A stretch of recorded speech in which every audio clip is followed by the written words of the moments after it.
Great. Welcome, everybody, coming here for the celebration of life for Stewart Clarke Kinner, aka Stewart, aka Stewie. Some people called him, let me get this right, Elvor, for those of his gaming buddies who he hung out with a lot. Elvor? Yeah. Is that right? Yep. Okay. Thank you, everybody who's joining us online for the stream and joining us by way of YouTube Live. For your info, the link is going to be recorded and it will be sent out later so people can watch it later as well. So the program is going to be as follows. We're going to start out with a eulogy by Jamie Judd, who's Stewart's father-in-law, Rachel's dad. By the way, I'm Rachel's mom. Rachel then's going to give us some remarks, and she's going to give also some memories of Stewart. And at that point, we're going to turn it over to share a few thoughts.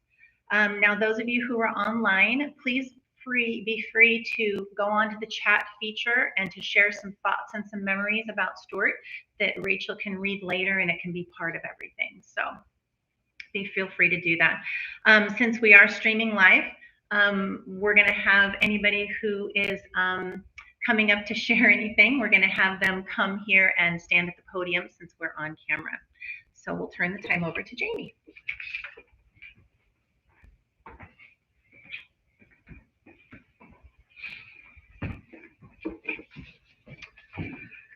Hello, everyone.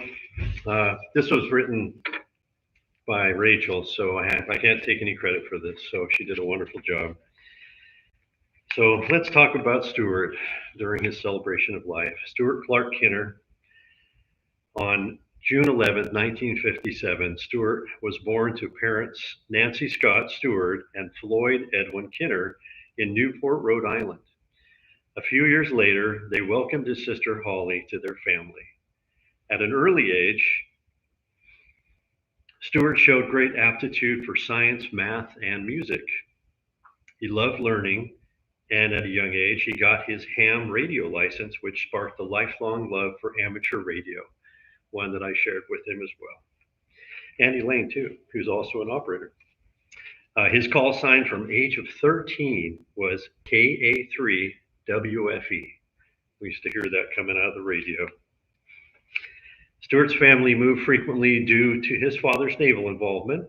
This included the East Coast, Treasure Island near San Francisco, and eventually returning to Pennsylvania. When he was 16, Stewart's mother, Nancy, became ill and passed away from breast cancer at the age of 38. Her loss devastated him, and he left home and moved to Colorado. As an emancipated miner, he worked at a tree farm, a Christian retreat center, and other odd jobs as he stayed with friends. When he came of age, Stewart joined the Air Force, where he specialized in marksmanship, among other things. And during his extensive training, he met Mary Irwin. They were married in 1977 in Bexar County, Texas. She became pregnant the next year, but sadly their son Sean died a few hours after birth. Stewart and Mary divorced in 1979, but Mary passed away in a car accident a few weeks before it was finalized. Grieving the loss of his son and partner, Stewart was honorably discharged from the Air Force that same year, though he continued to do contract work for the military throughout his life. He moved to Portland, Oregon, where he spent the next number of years in the Pacific Northwest. Around 1984, he moved back to Pennsylvania. He's not that old. He moved back to Pennsylvania, where he met Lynn Eggenbotham. They were married and welcomed their two children, Benjamin and Sarah, into the world. Stewart often talked about his time as a stay-at-home dad when Ben and Sarah were young. He loved being a father and loved them dearly. Unfortunately, Ben and Sarah couldn't make it today, but we're happy to have them join us online. Stewart worked at Orbital Sciences on the East Coast until Lynn and he divorced in 2000. He then moved to Delaware, where he worked for the Delaware State Police as an IT specialist. Stewart was diagnosed with avascular necrosis, AVN, a few years after. AVN is a rare disease that results from a temporary or permanent loss of the blood supply to the bone. When the blood supply is cut off, the bone tissue dies and the bone collapses. And this left Stewart to struggle with chronic pain and limited mobility for the rest of his life. In an online AVN support group, he met Jenny Tarango, and she was a fellow AVN diagnosee with cancer and a cancer survivor. They fell in love, and Stewart moved across the country to Fort Bragg, California, very close to where we are today, to be with her. And Jenny's cancer returned a decade later. He cared for her until Jenny's death in 2017. Many of you here knew Jenny and Stewart as they lived in the Fort Bragg area. Stewart loved it here, and he loved the community which he was heavily involved with. In the recent years, he belonged to a local LDS congregation and had a deep love for its members. Even after moving away and a year ago leaving the LDS church, he always missed the Fort Bragg ward. In June of 2019, at the Fort Bragg ward, Stewart met Rachel Judd, who was in Mendocino area for work. They became best friends and shared a special connection that neither of them could deny. They spent every moment they could together, often talking until the small hours of the morning when they had to leave for work. They got engaged in August and were married in Idaho, December 19, 2019. After Stewart lost his job due to the pandemic, they lived in Idaho for the next 2 years until they received an opportunity to live on the Oregon coast. They lived in the small town of Rockaway Beach in Tillamook County, Oregon, until Stewart passed away from end-stage lung disease on June 3rd of this year. Throughout his life, Stewart pursued many different religious avenues, ranging from Methodist to Mennonite to Mormon, to devoting over 20 years to Western Zen Buddhism. Through his studies, he developed skills in cooking, meditation, beadwork, and working with his hands. Amazing the things that he created over his life. Stewart was an amazing cook, a woodworker, calligrapher, photographer, musician, and much more. He would surprise us occasionally by producing some new skill or knowledge that none of us even knew he had. He was constantly learning new things and loved to have ongoing projects. He was also a gigantic nerd, something I can relate to. If you knew him at all, you knew that Star Trek, Lord of the Rings, Godzilla, the old 50s sci-fi movies were a big part of his everyday life. You know, another side of Stewart was his love of gaming. After discovering that gaming could help distract him from the chronic pain of AVN, he loved to lose himself in games, exploring new worlds and stories. He was a part of an online gaming group that stuck together for years and whom he cared deeply for. In the last months of his life, when lung disease prevented him from leaving bed, he found great solace and friendship in that group.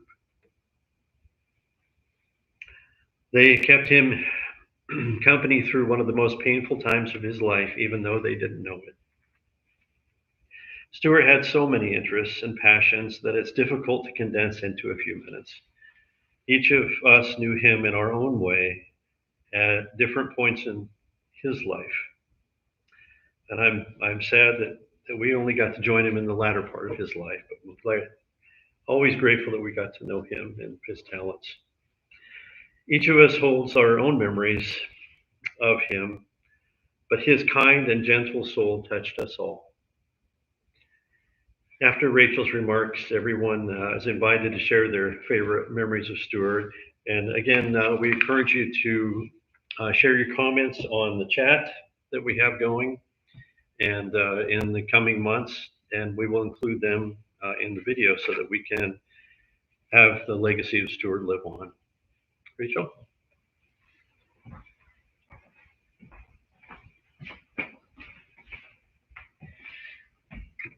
Hi, everybody. Just wanted to say thank you for coming. Those of you on the stream, thank you for joining us from wherever you're at. Stewart had friends all over the world. I'm glad we're able to do this so we can share this with everybody. I know that a lot of everybody, his friends, were wondering, this was kind of sudden and didn't even know he was sick. And the short answer is neither did we for a long time. The doctors said that the lung disease was probably working for, a number of years before we even met, and just kind of lying dormant. And then one night, about a year ago, we went to a tree lighting ceremony in Rockaway, the place we lived. And we're sitting next to these two kids who were just hacking and coughing. And we're like, oh, great. We looked at each other and we're like, okay, well, it's fine. Of course, we both got sick, like really sick, like we got the flu. And I got better and he didn't really get better. So the following months was just him, we went through a couple of doctors. We tried to figure out what was going on. And we just didn't realize it had progressed quite as much as it had. And after about 7 months of being bedbound, his heart just couldn't take it anymore. And so he had a heart attack and passed away. But during that time, he talked about a lot of things and a lot of people and, kind of took a big look back on his life. And, it was a really difficult time for him. So every time that I miss him, which is multiple times a day, I just have to think and look back and say he's not in pain anymore. He's happy wherever he is, and that he's okay, and he can, go rock climbing and biking and running and everything he used to do before AVN and before the lung disease. So there's way too many memories I have to condense into one. So I'll just kind of share one that happened right at the end, because of course it did, because he was Stewart. After we had called the ambulance, one morning he had woken up and, he said, hey, something's not right. He couldn't catch his breath. And so we called the ambulance, we got into the hospital. I rushed down there and came in and, the EMTs had put like an oxygen mask over his face. So we couldn't really hear him talking. And so we got, him kind of a little more stable, but he was kind of out of it still. And so the doctors kept asking him, how are you feeling? How are you feeling? And he kind of made a gesture and we're like, oh, let's take the mask off. And so we took the mask off and he just goes, and the doctor said, how are you feeling? He's like, with my hands. And I was like, okay. He made me laugh at the very end, even though, things after that didn't quite go the way we had hoped, but he always made me laugh. And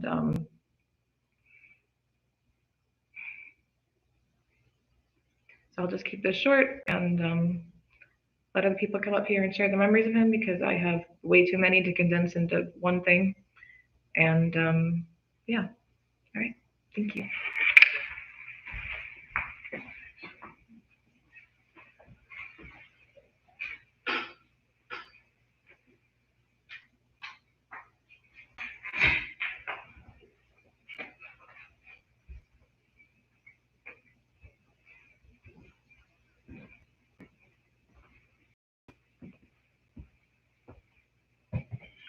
Hello, everyone. Stewart was a friend of mine. I met him through my work, helping him and his partner, Jenny. I grew very attached to both of them. Still remember the first time I met him. And he was such a kind, loving, caring person. We formed a bond immediately. And I felt really lucky to get to know Stewart. He was so intelligent and knew so much, and he had so many stories, and it was just like people remarked earlier, you would hear new things and you would go, I had no idea you know anything about that.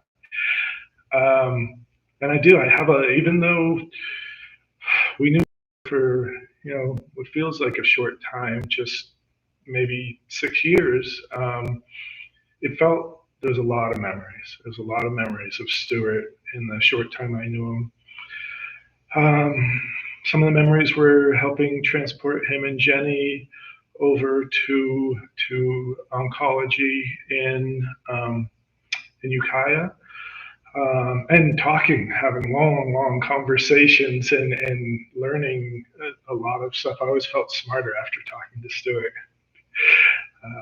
But while I was talking to him, I felt dumber because he's so smart. But yeah, and it was really good to be there with him in his time of need when he was losing Jenny. I think there was a lot of people that liked Stewart, but it always felt like a little bit like he was alone. A lot of his family lived over on the East Coast, and he had friends, but I really was so happy to be able to be there for him and to help him. We spoke. I went and visited him, right before Jenny passed, and so that was my first real experience with Stewart. We remained close after that, and he actually became a volunteer at our cancer resource center where I work. And so I got to see him a lot more. He'd always come in and all of our computer issues, and he would come and fix them for us. And we really missed him when he left, when he moved away. But he was always so helpful, and it was wonderful when he was lonely before he met Rachel, and I remember he was like a little boy when he finally told me, that they were more than friends, and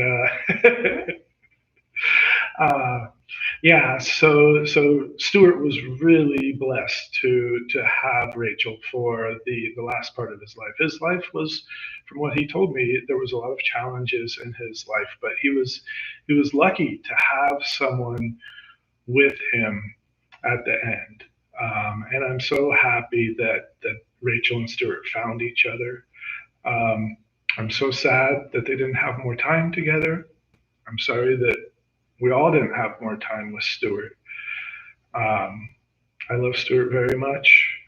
We had him over for Thanksgiving dinner one time, and it was a pleasure to have him. So I know Stewart's watching now, and the thing that comes to my head, I thought what Rachel was going to say about how are you feeling? Stewart always used to tell me, just ducky. And so that's what I thought she was going to say. But I know he's still feeling that way up in heaven right now. He's just ducky. He's probably sad for us that we're missing him. And we love you, Stewart. We love you very much. We miss you.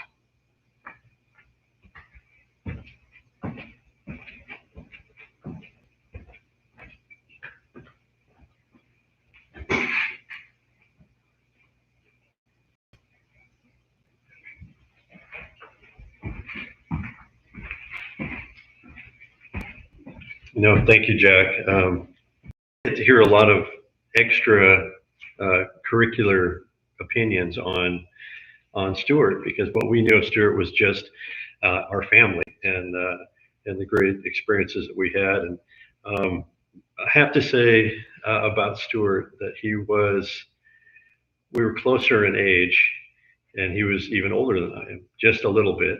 And so we had kind of this bond. And it's a little embarrassing, but we had kind of a bromance, if you would call it that. and not embarrassing. It was a great blessing in my life. We shared music. We shared common stories of growing up and love for all things sci-fi and fantasy, and so I miss him very much. And I know that all the struggles that he went through in his life made him who he was, because we're all a composite of our experiences, how we handled them, how we didn't handle them, how we learned from them.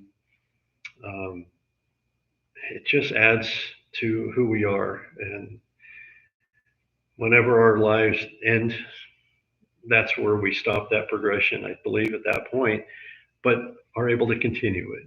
And that we have a future um, with our Father in heaven and our families forever. And I'm so grateful for that. And I know that's true. I felt it with the passing of my father, with um, my mother being on hospice now, and many relatives who have gone on before, and cousins, that I know that I'll see them again. And that gives me a lot of strength, life strength to continue on. So I just wanted to share that feeling of brotherhood that we had, because it was pretty special. It was a unique thing, probably a once in a lifetime thing, where your son-in-law is older than you are. And I learned a lot from him and love him too.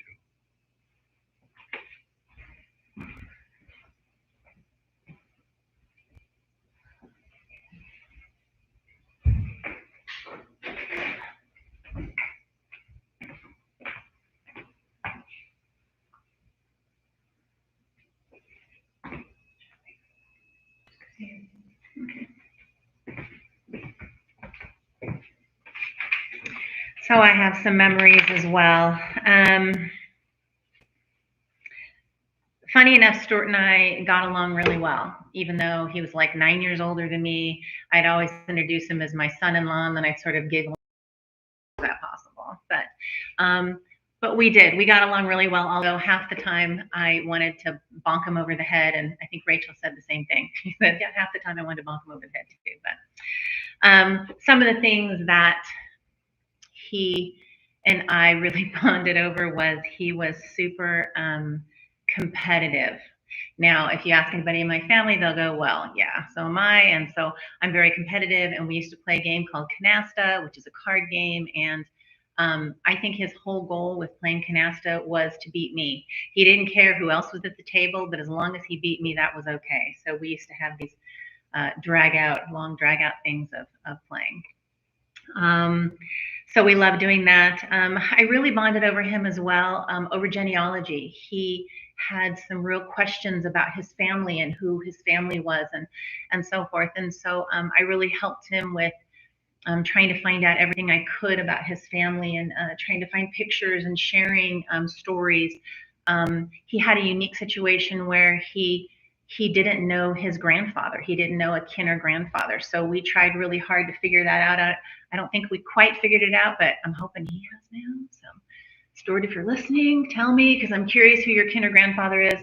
But he just had a love for family, and he wanted to know who was what. He also had a situation in his life where his mother had been adopted, but he also found out that his mother was Jewish. And so that made Stewart half Jewish. So he had that heritage as well, and he didn't find that out until later in life. And so this was just things that he was embracing in his life, and trying to find out truth about his life, because we know it's been talked about already that his life was maybe not the easiest sometimes. And so he was just trying to grasp some peace and some happiness in his life. The other thing we bonded over, oddly enough, he's such a girl sometimes. Rachel and I would always go, he's such a girl. He loved quilts. And so we have a quilt over here to look at, and he made lots of quilts. And I guess he did it all by hand. They were all like done with the Amish and things like that he did them all by hand, which is amazing. And so They got married right at the end of 2019. We all know 2020 was like a crazy year, and everything shut down. So in 2020, I kind of decided to make a quilt for the very first time, and so he was all over that and like loving to watch me make it and how I, learned to do different things. And then I progressed over the next couple of years. And just recently, like maybe 6 months ago, I have to say it was kind of an amazing quilt. And I made this quilt, and Stewart was like, I'm coming to your house and stealing that. I mean, he was like so all over this quilt. He wanted, and they were supposed to come to our house, I think in May. And so they were going to come, and I said, you can sleep underneath it, but when you leave my house, it will stay in my house. You're not taking it. So he wanted to steal my quilt. So anyway, we bonded over that, and that was kind of fun because he just had so many facets of his life and so many things that he did, which I thought was really cool. Yes, Jamie and Stewart. So yes, when Jamie and Stewart talks about the bromance, not kidding. These two, Rachel and I kept saying to each other, we're like, you know what? When these two run away together, which we just knew they were going to run. We were totally going to go to Europe and go travel. So these two would come, they'd say something and they'd start laughing, and she and I'd go over in the corner and go, so where do you want to go first in Europe? Because we had decided that's what we were going to do. So glad that they had that relationship, and glad that they had that love for each other. Lastly, Stewart loved food. He loved to eat it. He loved to cook it. He loved to look at it. He loved food. And he was a very, very, very, very good cook. If you ever had a chance to have him cook anything for you, your mouth was watering by the time you sat at the table, because it was so amazing. So one of the things that he loved a lot was he loved lemon meringue pie. And every year for his birthday, Rachel would make it, or he would make it himself, or whatever. No, he wouldn't make it himself. Oh, Rachel made it, but Rachel never felt like she made it up to his standard. So she would make lemon meringue pie. So we really couldn't bring lemon meringue pie here because it just wasn't going to travel well, and some of the things we made didn't travel well anyway. But in honor of Stewart, on the table back there, we do have some lemon bars that are kind of like that. But anyway, we made those in honor of Stewart because he loved that. But towards the end, Stewart had all kinds of things that he loved. Like he loved, was it one of those orange crunchy things? Cheetos. I hate Cheetos. So those orange crunchy things. And but he had like a Cheeto cake. He kept having to go to the dollar store and get him Cheetos, and so he. And somehow he never gained weight. Totally not fair. But anyway, he loved his food and he loved all that. So anyway, we will miss that kooky little guy. Like I said, we really did get along really well. We talked to these guys probably every day or every couple of days while they were in Rockaway. And so we'll miss him. Okay. So as we end this service, please enjoy some of these sweet treats in honor of him, in hopes that it can help you reminisce about the life of our friend Stewart. We'd like to thank everybody for coming. We want to remind you that we'll leave this open for a little bit so people who are online, go ahead and put their memories in the chat for those who are not here. Thank you so much for coming.